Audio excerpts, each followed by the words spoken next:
현대사에서 꼭 나오는 문제 좀 알려주세요. 괜히 특강 최태성의 똑똑똑 한국사 시간입니다. 반가워요 여러분들. 보고 싶어요. 볼 수가 없네. 오늘 오디오니까.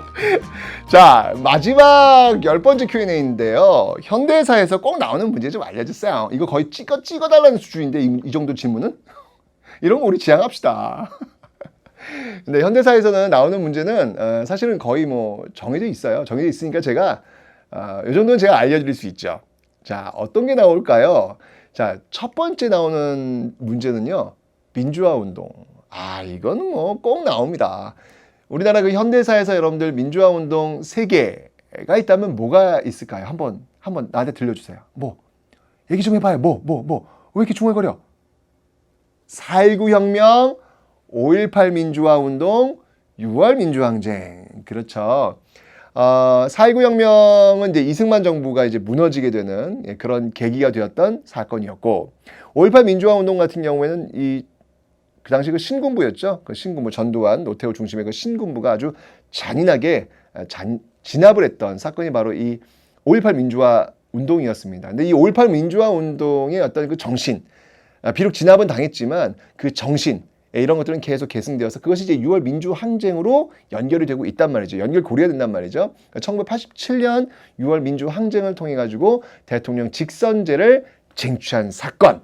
이게 바로 민주화운동의 그 3대, 여러 가지, 그 외에도 여러 가지 있지만 3대 민주화운동의 대표적인 것들입니다. 그래서 그렇게 보면, 그래, 이 평가원에서 나온 이렇게 문제를 이렇게 쭉 분석해 보면, 이 평가원에서 이 민주화운동은 정말 이거는 안 내면 안 된다. 라고 하는 어떤 그런 의무감들이 있으신 것 같아요. 이게 쭉 시험지를 보면 거의 이 문제는 뭐 거의 정말 거의 90% 이상 한 번씩 들어오고 있는 그런 추세거든요. 그러니까 여러분들, 그리고 뭐 사실 뭐 평가원에서 이 문제를 계속 낸다고 해서 여러분들 공부한다는 건 좀 그렇죠. 그죠? 아니, 지금 여러분들이 정말 이렇게 자유롭게 정말 그래도 좀 이렇게 더 나은 사회를 살 수 있도록 한 사건들이 바로 4.19 혁명, 5.18 민주화 운동, 6월 민주항쟁이기 때문에 이 정도는 여러분들 꼭 아셔야 돼요. 여러분들, 제가 첫 번째 그 질문에서 이 수능 필수 항목서의 취지가 뭐라고 제가 설명을 드렸다라고 제가 답변을 드렸죠. 한국인들이 가져야 될 기본적 소양이라고 제가 말씀드렸잖아요. 그 기본적 소양 중에서 여러분들 이 민주화 운동이라고 하는 것은 너무너무 여러분들 꼭꼭꼭 알고 있어야 될 기본적 소양이에요. 지금 살고 있는 사회에서 이런 걸 모른다고는 말이 안 되는 거거든요. 그러니까 여러분들 이 민주화운동, 3대 민주화운동, 이 사건들은 여러분들 꼭 좀 그 시대의 배경과 아울러서 이해를 좀 하고 계셔야 되겠습니다. 아시죠, 여러분들?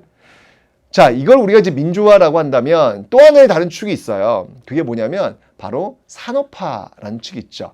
즉 경제 성장을 얘기하는 거예요.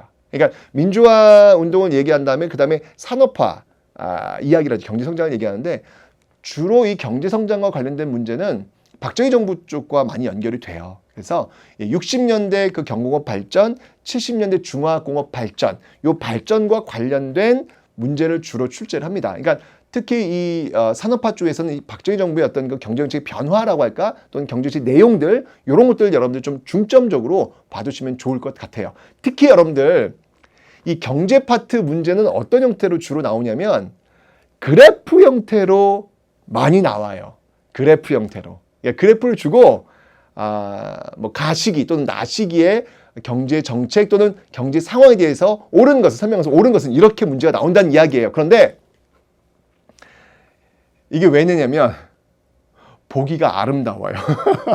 그러니까 기본적으로 이렇게 워낙 텍스트만 있으면 좀 시험에 답답하잖아요. 그죠? 근데 이렇게 그래프 문제 딱 들어가면요, 보는 입장에서 보기가 참 아름답군.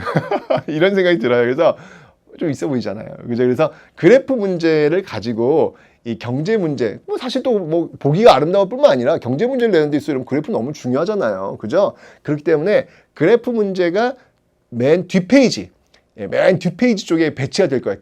끝 문제로 배치될 수 있어요. 왜냐면 그래프가 좀 크기 때문에 끝 문제로 배치될 수 있습니다. 어쨌건 경제 성장과 관련된 문제는 꼭 나오는데 그래프와 연결되어서 나온다라는 거, 이 정도 여러분들 제가 팁을 하나 알려드리는 거니까 기억 좀 해놓으세요.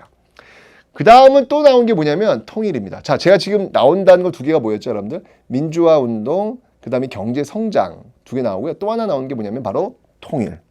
마무리죠, 통일. 네. 우리가 공부를 쭉, 한국사 공부를 쭉 했을 때 그 맨 마지막 마무리는 통일입니다. 네, 통일. 자, 이 통일과 관련된 거는 어떤 것들이 있느냐? 남북이 합의했던 것만 여러분들 좀 보시면 돼요. 남북이 합의했던 거. 그 합의했던 게 뭐가 있냐면 7.4 남북 공동 성명이 있고요. 남북 기본 합의서가 있고요. 6.15 남북 공동 선언이 있어요. 그런데 요 세 가지가 각각 어느 정부에서 체결했는지를 꼭 기억하셔야 돼요. 꼭. 7.4 남북 공동 성명은요. 박정희 정부 때입니다. 박정희 정부 때 7.4 남북 공동 성명을 체결했고요. 남북 기본 합의서는 노태우 정부 때예요. 노태우 정부 때 남북 기본 합의서를 체결했고요. 6.15 남북 공동 선언은 김대중 정부 때 체결한 겁니다.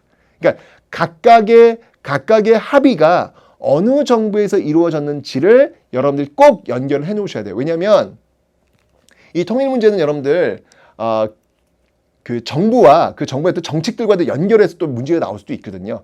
제일 중요한 건 일단 그 통일, 7.4 남북 공동성명, 남북 기본합의서, 6.15 남북 공동선언 내용 먼저 기억하시고요. 이게 어떤 정부에서 연결되었는지를 탁 보시면 되겠습니다. 자, 이렇게 해서 여러분들 지금 현대사에 나오는 꼭 문제 알려드렸어요. 세 가지 뭐였죠, 여러분? 첫 번째가 민주화운동. 그렇죠. 민주화운동 뭐가 있었더라? 4.19 혁명, 5.18 민주화운동, 그리고 6월 민주항쟁. 그 다음에 경제성장. 주로 박정희 정부 60년대 경공업, 70년대 중화공업. 자, 그 다음에 통일.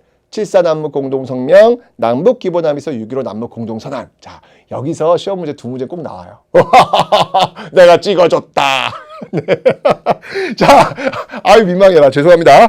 자, 이렇게 해서 여러분들 Q&A 특강 최태성의 똑똑똑 한국사 마치겠습니다.